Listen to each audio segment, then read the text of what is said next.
Libreng frozen yogurt sa Pande. Share ko sa inyo paano makalibre. Tara!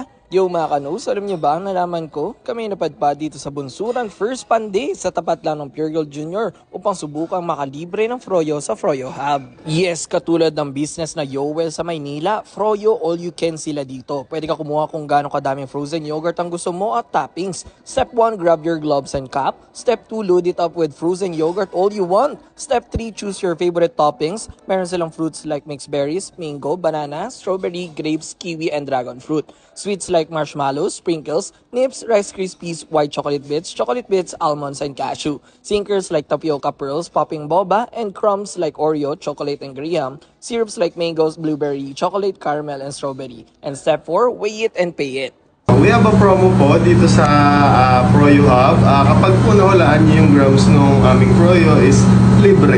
At ito na nga, may promo sila na pag nahulaan mo ang exact weight ng Froyo mo, libre na lahat ito. Grabe 'di ba? May ilan na daw tumama dito kaya todo saya pag nakatama ng hula. At ayun nga, pati kami tumama ng hula. 20 pesos per 50 grams lang ito kaya di ka mahalan. As low as 20 pesos, may Froyo ka na. Open sila from 11 a.m. to 9 p.m. every day. So ano pang hinihintay nyo? Tara na dito at mag-Froyo all you can at baka ikaw na ang next makalibre ng frozen yogurt sa Froyo Hub. Let's go!